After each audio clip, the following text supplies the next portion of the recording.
Calon Presiden Prabowo Subianto Jumat tanggal 2 Februari siang ini, dijadwalkan kampanye akbar di gelanggang olahraga Sudiang, Biringkanaya, Makassar.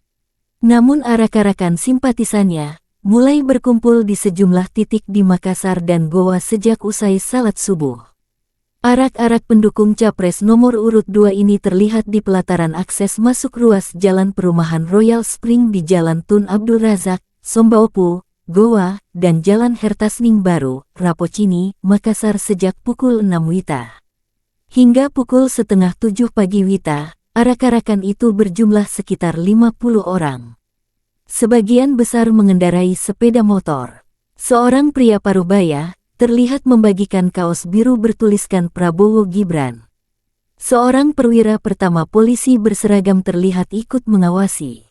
"Kami saling tunggu sebelum bergerak ke Sudiang," kata seorang simpatisan berusia 20-an tahun di depan marketing galeri Royal Spring. Kehadiran Capres Prabowo di Makassar sekaligus menepis informasi hoaks yang beredar jika Ketua Umum Gerindra itu mengalami masalah kesehatan sehingga dilarikan ke RSPAD Gatot Subroto sejak sore kemarin. Juru bicara tim kampanye nasional TKN Prabowo Subianto Gibran Rakabuming Raka, Herzaki Mahendra Putra, memastikan kabar Prabowo masuk rumah sakit tidak benar alias hoaks. Diketahui, beredar pesan singkat di WhatsApp yang menyebutkan Prabowo Subianto jatuh sakit seusai kampanye di wilayah Sumedang dan kemudian dilarikan ke RSPAD untuk menjalani perawatan, dilansir Warta Kota Live. Herzaki mengatakan kondisi Prabowo sehat dalam menjalani aktivitas kampanye. Hoaks, kemarin 3 agenda media meliput semua, ungkap Herzaki tanggal 1 Februari.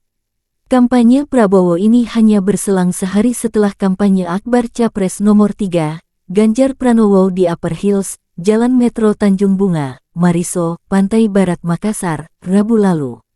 2 pekan lalu, Capres nomor 1, Anies Baswedan, juga berkampanye di Bon, Baru dan nginap di kediaman Yusuf Kala di Jalan Haji Bao, Makassar. Selasa tanggal 6 Februari pekan depan, Anies juga dijadwalkan kampanye pamungkas di Parepare, sekitar 120 km utara Makassar.